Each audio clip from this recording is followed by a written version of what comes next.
La Sociedad Española de Radiodifusión presenta... Ser... ¡Viva la radio!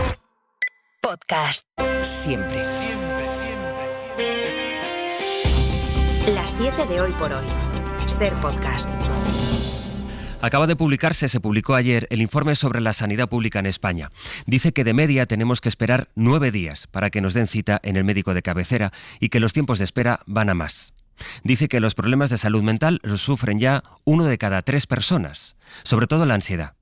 Dice que en 8 años se han duplicado los casos en los menores de 25 años y concluye que estamos ante una epidemia.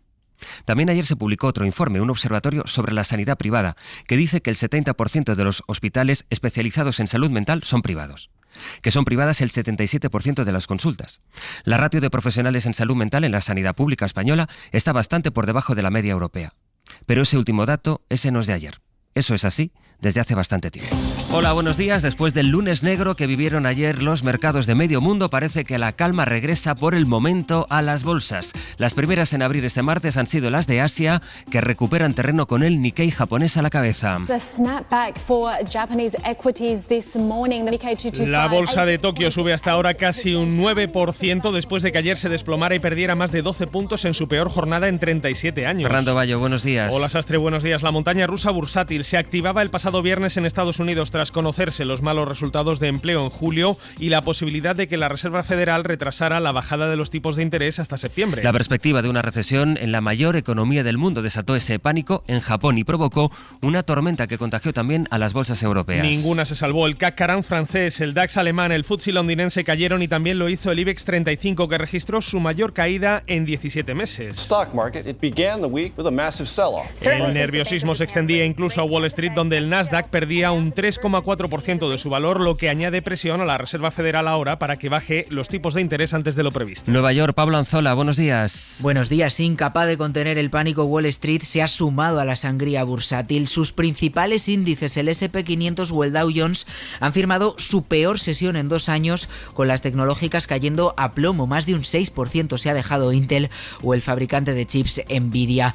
Todo ha sido en una sesión de extraordinario nerviosismo en la que el conocido como índice del miedo, el VIX, ha firmado la mayor subida en un día de toda su historia y en la que el tsunami de operaciones ha provocado incluso la caída de algunas plataformas de compraventa aquí en Estados Unidos. Y es que nada ha conseguido frenar las caídas.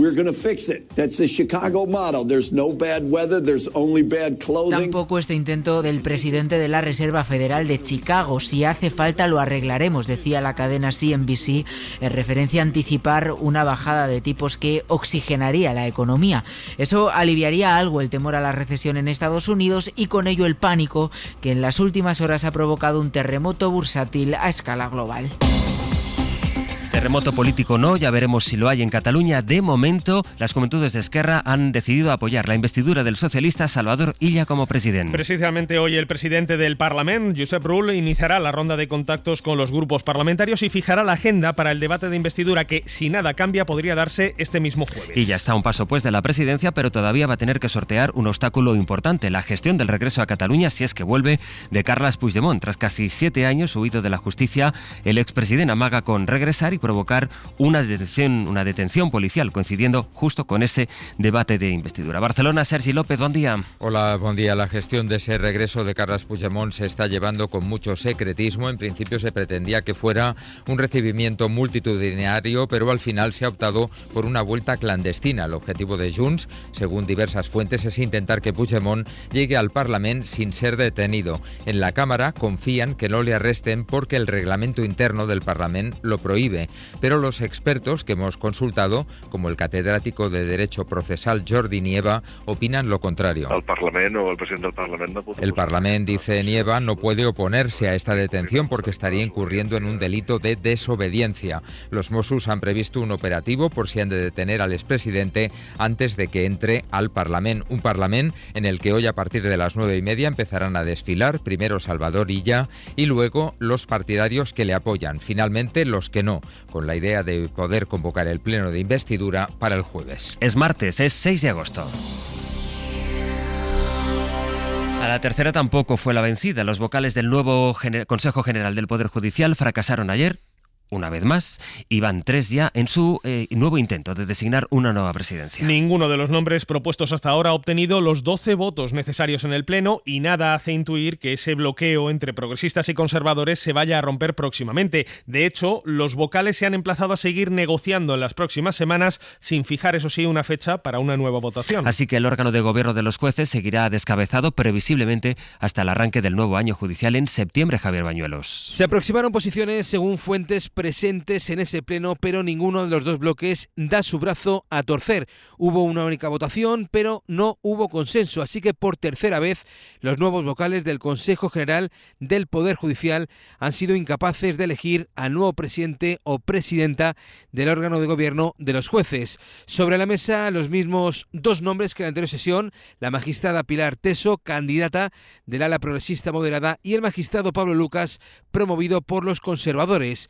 Vista la situación tan encallada que se vive ahora mismo, los vocales acordaron no volver a reunirse para votar hasta que alcancen un consenso. No hay fecha, por tanto, para un nuevo pleno con ese punto en el orden del día, aunque sí mantendrán, aseguran, abiertos los canales de comunicación durante las próximas semanas. Sí habrá una nueva reunión el próximo 19 de agosto, pero en ese pleno solo adoptarán decisiones de urgencia como jubilaciones de magistrados o el pronunciamiento sobre medidas cautelares de recursos administrativos inaplazables. El polémico acuerdo firmado entre el Sindicato Unificado de Policía y el dueño de Desokupa para formar en técnicas de defensa personal a miles de agentes sigue generando mucha controversia. Las críticas de otras agrupaciones policiales y otros sindicatos se han sumado a las de algunas formaciones de izquierda en el Congreso que exigen al Ministerio del Interior que aclare su posición. Sí, a pesar de que el Ministerio anunció ayer que estudia abrir un expediente para analizar si ese convenio entre el SUB y Desokupa conculca los valores democráticos, Esquerra Republicana ya ha solicitado la comparecencia del ministro Marlaska en el Congreso. Y Sumar, que forma parte de ese gobierno de coalición, quiere saber si Grande Marlaska va a iniciar las acciones para ilegalizar a grupos como Desokupa después de su intento de penetrar, dicen, en las fuerzas de seguridad. La crónica de David Junquera. Para Sumar, este acuerdo SUB-Desokupa supone permitir que la extrema derecha ocupe con sus discursos y sus métodos las fuerzas y cuerpos de seguridad del Estado. Supondría la homologación del paramilitarismo y supondría un paso más y un paso muy grave en la infiltración del Estado, en la infiltración de los funcionarios y cuerpos de seguridad del Estado por parte de la extrema derecha. Íñigo Errejón pone voz a las críticas y a las dudas de Sumar, que quiere saber qué medidas se plantea Interior para evitar que grupos de civiles violentos formen a policías en activo. El partido de Yolanda Díaz además reclama que se ilegalice a Desokupa. Así que le hemos dicho al Ministerio de Interior que este convenio lo tiene que impugnar, lo tiene que impedir, que hay que impedir cualquier colaboración entre las fuerzas y cuerpos de seguridad del Estado y los grupos nazis y los grupos fascistas, y que estos grupos tienen que ser desarticulados. Esquerra también quiere que Interior dé cuentas por este acuerdo que pretende formar en técnicas de defensa personal a 30.000 agentes. Ha registrado para ello la petición de comparecencia en el Congreso de Grande Marlaska.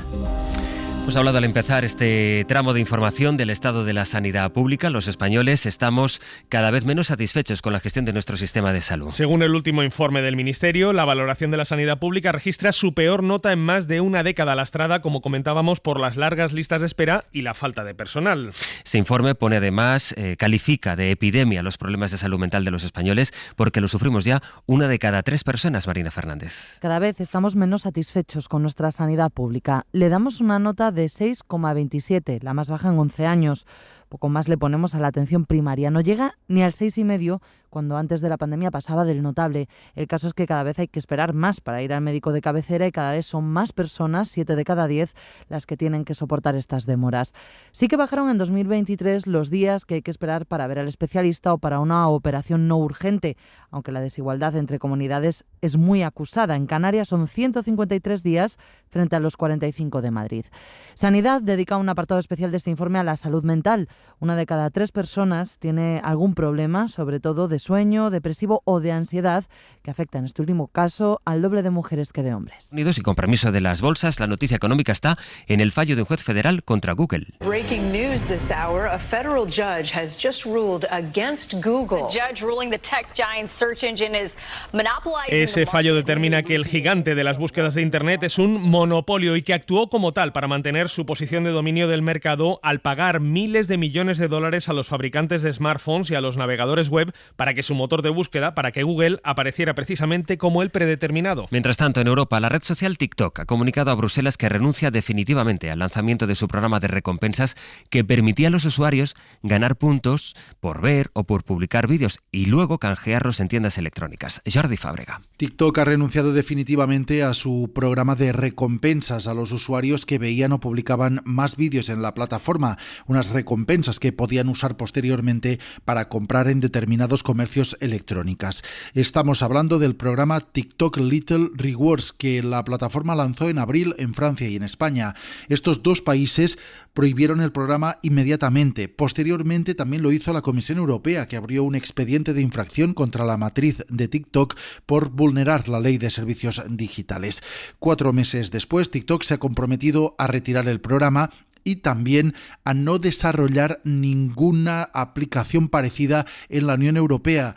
Bruselas le ha recordado que, en caso de incumplir este compromiso, se podría enfrentar a multas millonarias.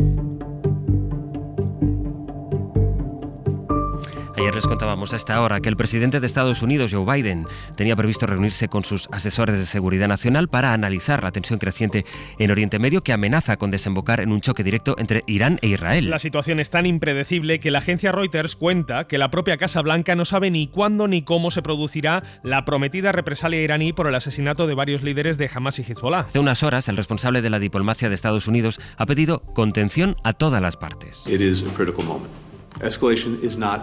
Estamos en un momento crítico, decía Antony Blinken, añadiendo que una escalada bélica no beneficia a nadie, que solo conducirá a más conflicto, a más violencia y a más inseguridad. En ese contexto, Naciones Unidas ha publicado una auditoría interna para determinar el nivel de implicación de su agencia para los refugiados palestinos en los ataques del 7 de octubre. Recordemos que el gobierno de Benjamin Netanyahu ha exigido el cierre de la UNRWA, de esa agencia a la que acusa de trabajar directamente para Hamas, un extremo que niega la ONU, que reconoce, eso sí, la posible implicación de al menos 9 de sus empleados en los ataques en suelo israelí. Victoria García. La investigación que la ONU ha llevado a cabo vía una auditoría del Departamento de Asuntos Internos establece que 9 personas de su personal de la UNRWA en Palestina pudieron estar involucrados en los ataques de Hamas del 7 de octubre que desató la guerra de Israel sobre la Franja de Gaza. El portavoz de la ONU, Farah Haq, ha dicho en la rueda de prensa que 9 empleados de los 19 de la agencia allí pudieron estar involucrados en esos ataques, pero no se ha podido autentificar de forma independiente la acusación israelí porque no ha facilitado las pruebas que el gobierno hebreo tiene. Dice el portavoz que los contratos de estos empleados se han suspendido inmediatamente y la investigación aún no se ha finiquitado. Hay otras 2 investigaciones en marcha, una de ellas presidida por la antigua ministra de Exteriores francesa y otra por un comité internacional de la propia Naciones Unidas.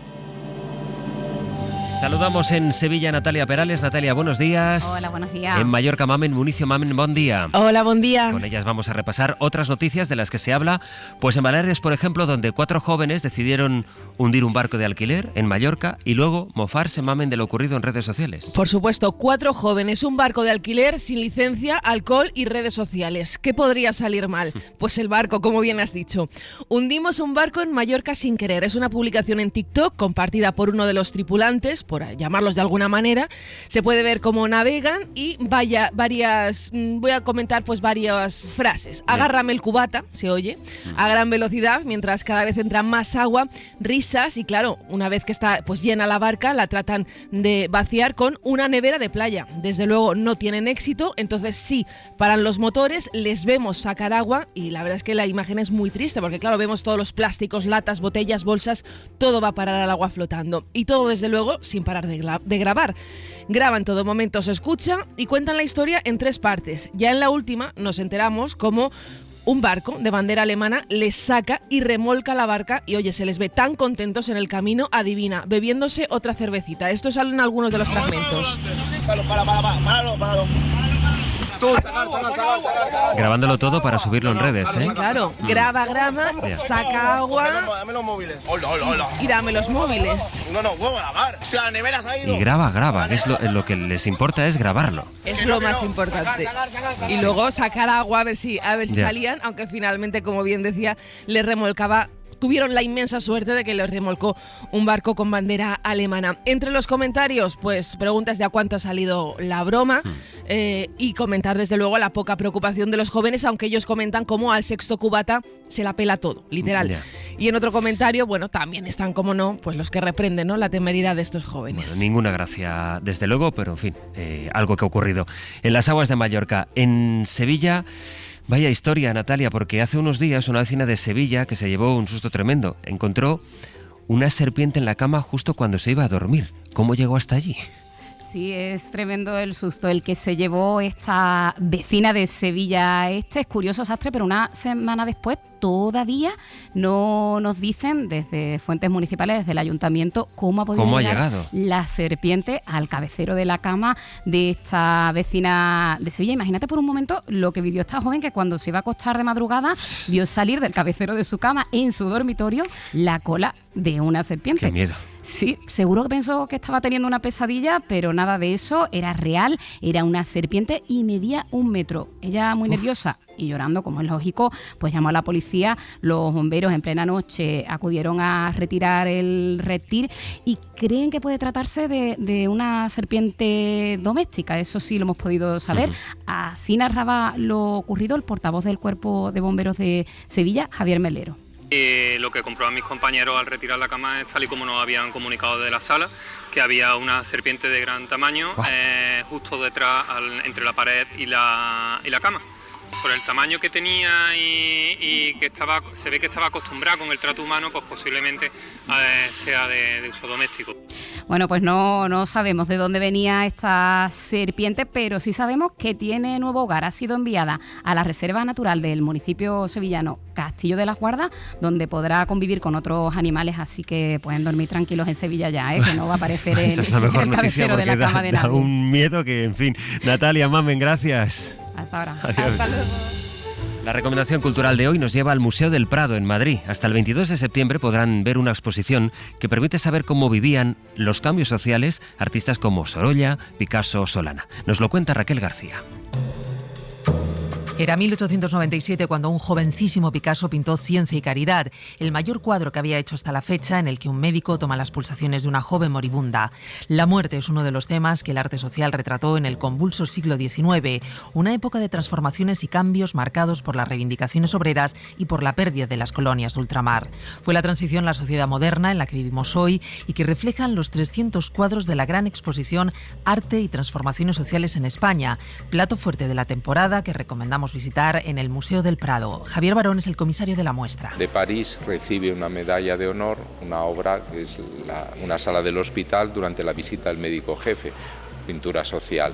Eso hace que se arrumbe la pintura de historia y que estos temas que aquí se describen o que aquí se reúnen pues sean los protagonistas de la actividad de los artistas, y al público eso le interesa porque se ve reflejadas sus preocupaciones y las escenas que ellos viven habitualmente. Fueron los años en los que se comenzaron a ver los primeros Picasso, Sorolla o Zuloaga, una época de vida corta en la que la mujer fue representada enferma, explotada o prostituyéndose, pero sin apenas visibilidad como artista. Apenas hay 2 nombres en toda la exposición, los de María Luisa Puiggener y Elvira Santiso. Hoy por Hoy Magazine. Ser Podcast.